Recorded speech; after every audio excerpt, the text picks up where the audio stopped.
CountThings from Photos software, the Windows version, has a new annotation tool integrated that can be used in processing the images needed for creating a counting template. This tool is recommended for complex use cases in which the probability to apply subjective annotation is high and can influence the accuracy of the counting template. In this tutorial, I will show you how to switch to annotation tool within the software and how to use it. We'll start by going to Settings, Saved Settings, and here we will check the multi-settings mode. You'll notice that a new bar will appear on the top of the window. Click on Annotation Mode and the settings related to Annotation tool will be created here. The default is related to the settings for CountThings from Photos application. Let's click Save. We are back on the main screen.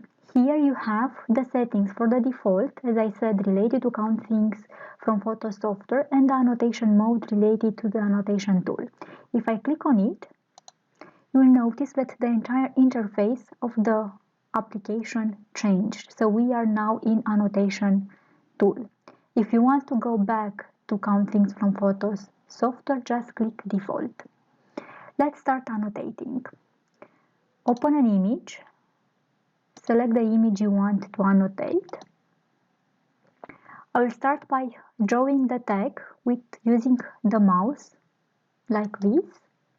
You can adjust its size by dragging the corners, like this. It is important that you have the tag similar with the size of the object. Also, you can center it by moving it like this, or you can adjust the angle by using the circle you have here, like this. For example, if I leave it like this, I will see here the angle that I have just set.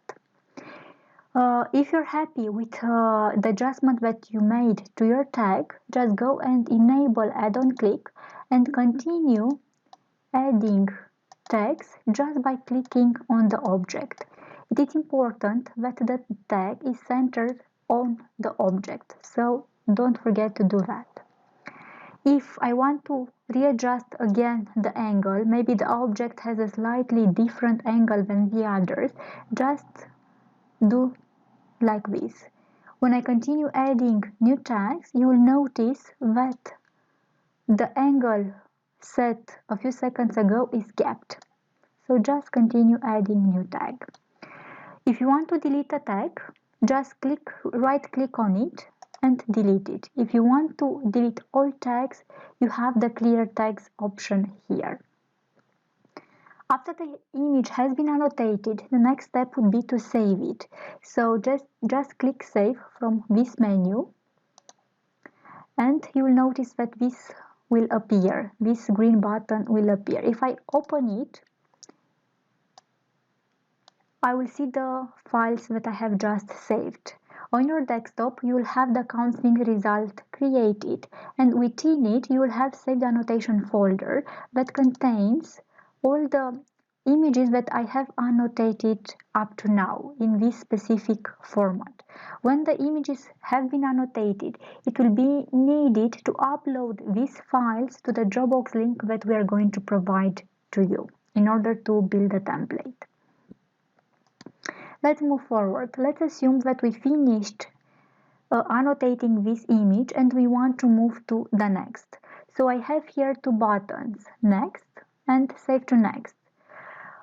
Save to Next, you can use it if you want to skip one step to reduce the steps. For example, you finished the annotation on this image, and if you want in the same time to save the results and open the new image, just click Save and Next.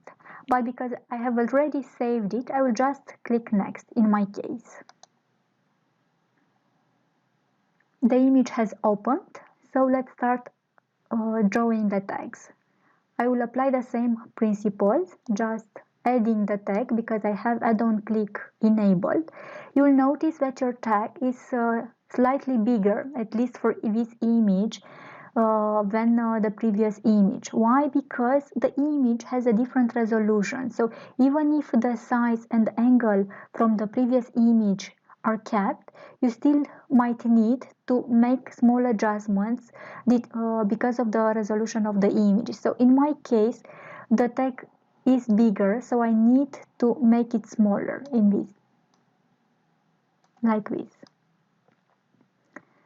Also, you can change the angle if needed, and when happy with the adjustment made, just continue annotating the image. Thank you for your time.